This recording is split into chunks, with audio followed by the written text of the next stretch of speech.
Terrible Tudors, gorgeous Georgians, slimy Stuarts, more Victorian, woeful wars, ferocious fights, stingy castles, daring knights, horrors that defy description, cutthroat council, bull Egyptian, vicious Vikings, cruel crime, madness, Reformation times, Roman rotten wreck and ruthless, cavemen, savage, fierce and toothless, groovy Greeks, rainy sages, mean and misery, Middle Ages, gory stories, we do that, and your host a talking rat. The past is no longer a mystery. Welcome to Horrible Histories. Vile Victorians. Queen Victoria's coronation was a truly grand occasion, as you'd expect, but there were a few hiccups. Good day. You join us on the splendid summer's day in 1838 in London's Westminster Abbey to celebrate the coronation of our new Queen Victoria at the tender age of 18. Now, the rings. The Archbishop now moves to place the coronation ring on Victoria's finger. Oh, that's the wrong finger. Sorry. Oh dear, the ring would seem to be well and truly stuck. Oh, Archbishop, you're hurting me. Ow. Terribly sorry. And now with the ring on the right finger, Victoria receives the royal crown. I now pronounce you Queen of the United Kingdom of Great Britain and Ireland, the Duke of Lancaster and the Duke of Cornwall. Really? That's what it says here. And next, in accordance with the great traditions of the land, it's time for the British lords to touch the new Queen's crown. Congratulations, ma'am. Thank you. Now get lost. And coming up the stairs, it's 82-year-old Lord Roll. Congratulations, ma'am. Oh, and there goes Lord Roll, rolling down the stairs. And now, as is customary, the Queen's treasurer scatters gold and silver medals amongst the lordly congregation. Ow. Touching scenes indeed. One is most terribly amused. As a child, Victoria suffered from episcophobia, a fear of bishops. Just as well she got over it before she was crowned, or her coronation would have been even sillier. Oh, help, it's a bishop! Oh, help, it's a bishop! Oh, calm, dear. In 1840, Victoria married Prince Albert, and he wasn't a very popular choice. Oh, no. Cedric, look, have you ever seen anything so ridiculous in your entire life? Oh, my giddy aunt. Don't these people have mirrors? And he's married to the Queen. Maybe moustaches are big in Germany. Well, they're certainly not over here. And he wonders why he's so unpopular with the British public, wandering around with that ludicrous bogey buffer stretched across his face. Oh, look, army types. They're always up for a laugh. Come on. I say, chaps, have you seen Prince Albert's ludicrous moustache? I beg your pardon? I said, how are you? No, you didn't. Do I look like an idiot to you? A little bit. Around the lips. Sort of in this area right here, sort of thing. For your information, gentlemen, moustache is the very height of fashion. Clearly you chaps haven't been involved in the Crimean campaign. Skin infections caused by razor cuts had our soldiers dropping like flies over there, so us officers stopped shaving, grew our facial hair, soon the men followed suit. Now we're back here, the craze is spreading like wildfire. You were saying? Dear Cedric, it appears that you and I are suddenly deeply unfashionable. Speak for yourself, mate. Gentlemen. Rotten Romans. Hi, I'm a Shouty Man, and I'm here to tell you about new Roman dog, the cuddly companion who puts the fur into multi-purpose. Do you have a wart? Oh, I'll take that as a yes. But don't worry, help is at paw. Simply mix some wee-wee from new Roman dog with some mud, apply to the affected abomination, and your wart will disappear, meaning you're in great shape. I made a joke with words. It's still there. It's only a little dog, mate. And if your affliction is more serious than a wart, then Roman Dog is here to help. An all-over body rub-down with a puppy is the perfect canine cure for all manner of illness. Feeling better, love? Actually, I do feel a bit better for that. That's because Gavin here has cured you. Oh, that's wonderful. And new Roman Dog doesn't stop at curing illness. Oh, no. He'll also howl if someone has died. Either you cured her or you didn't, Gavin. You can't have it both ways. And even when your doggy dies, he's still as useful as ever! In fact, the gallbladder of a black dog is a valued ingredient in all sorts of magic. Mystical spirits, bring my dog back to life. Probably shouldn't have taken his gallbladder out. And the blood from new Roman dog placed under the threshold of your house will keep away evil spirits. Ooh.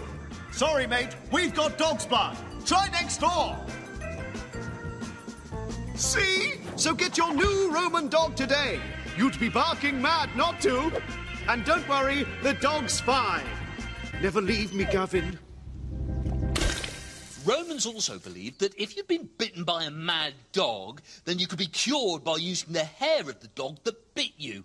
Though just how you're meant to get a hair off the mad dog without getting bitten again is anyone's guess. Yes, those Romans believed in some pretty crazy cures. Ah, come in. Thank you. I seek the wisdom of the wisest Roman of all, Marcus Porcius Cato, revered soldier, esteemed statesman, and venerated thinker. And cabbage farmer. What's the problem? Well, I'm looking for a cure for my ill son. Yes, he does look a bit peaky. Yes, his glands are up around his neck. Well, you know what's good for that, don't you? A cabbage. Get that down here, boy. That'll soon stop the swelling. See, I'm not sure that's going to work. It looks like he's got the sweats, too. Cabbage should cool him down. Actually, I'm not sure. Best thing for it. Do you know, I don't think this was actually a very good idea. Oh, has he got a rash on his neck? To get rid of that, take one cabbage after every meal. Breakfast, lunch, dinner, and one before you go to bed. Help you get off to sleep. Everyone knows that cabbages are good for insomnia. I think we're actually going to leave it there. Oh, hey now. Are you casting doubt on the wonder drug powers of the cabbage?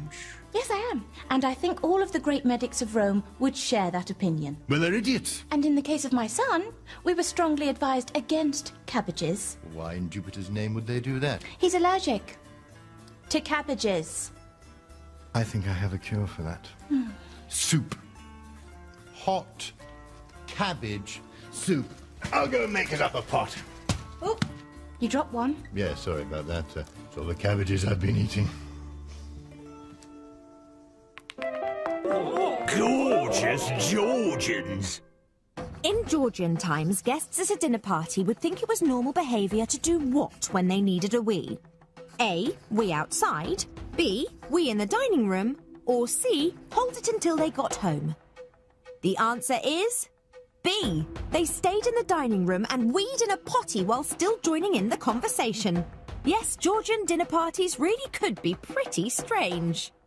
Previously on Georgian Come Dine With Me, George III served up a plate of branches. Welcome to my dining room. Now, who wants a steak from my beef tree? Oh, of all the fathers in all the world, he had to be mine.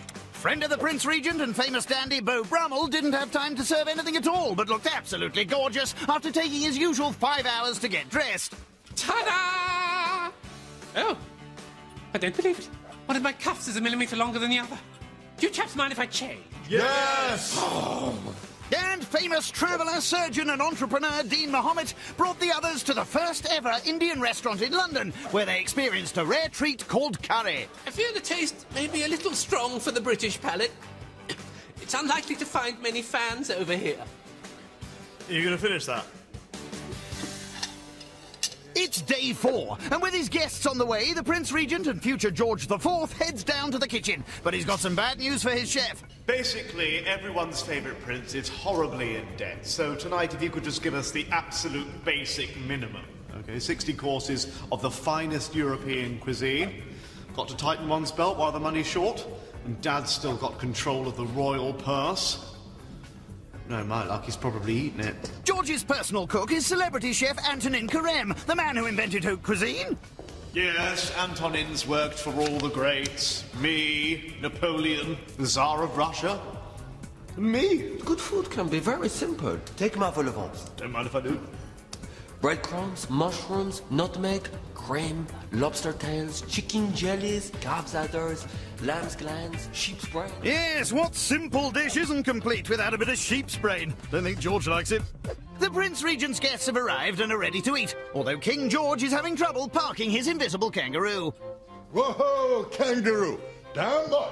As usual, the meal is served à la française, which means put everything on the table and grab whatever you possibly can. Oi, save some for me. Chillax, George. There are 60 courses. Time for those all-important scores. It's a stylish 7 from Beau Brummel. The food was awful. But as he'll be needing help from the Prince Regent to open a bathhouse in Brighton, Dean Mohamed's given him a 10. And it's a chicken from George III, meaning the winner of the £1,000 is... It's me! I won! Yes! Get in so much! Yes, I can finally start paying off my debts! Oh, thank you. I promise to use this money responsibly. Or we can all go for supper. On me. Dean Mohamed opened some steam baths in Brighton, where he treated people for all sorts of ailments using herbs and vapours. He even treated George IV. He was known as a pooing surgeon. No, wait a minute. Sorry, that's not right, is it? I meant to say shampooing surgeon.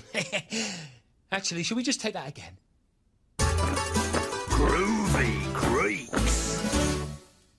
Alexander the Great of Macedonia really didn't hang around. By the age of 22, he'd conquered virtually the whole of Greece, but he just couldn't stop expanding his empire. Some people are never happy. Are you fed up now you've finished Alexander's Conquest of Greece board game? Why stop there? Keep adding to your empire with the all-new Persia expansion. This new Persia expansion game is awesome! I'm gonna fight an army of 1 million men. 1 million sounds a bit hard. Yes! Eat my army! I've conquered Persia! Game over! Oh, no. Wait a minute, guys. Game's not over yet. That's right, sir. Just when you think you can pack up and go home, you'll be made to play Alexander's new Conquest, the Egypt expansion board. Are you sure it's just getting late? Yeah, just maybe we should quit while it's still fun. Well, I'm having fun. And it's my game. Yes, fun game. Yay! Oh, look. I've just conquered Egypt. Oh, no. Game over. No. That's right, sir. Alexander's Conquest of Greece, Persia and Egypt expansion comes with a Conquest of India expansion board too. Oh, come on. I only really came round to conquer Persia, so... I want to conquer India now. Yeah, that could take a while. Did say I'd pick my sister up from the swimming pool. Oh, look! We've just been attacked by elephants. What is an elephant? Okay, but once we conquer India, then can we go home? Because I've got... What do you think? You've guessed it. Alexander's Conquest of Greece, Persia, Egypt and India expansion comes with a To the Ends of the Earth expansion board. We are going to keep playing this game until this board covers the whole world. Guys? Alexander's Conquest of Greece, Persia, Egypt and India with the To the Ends of the Earth expansion board game. Play it until no one will play with you anymore. Right, who is that voice? Alexander's empire was huge and stretched over 5 million square kilometres, which is massive. Almost as big as Alexander's ego. Yes, that Alexander really was quite a character.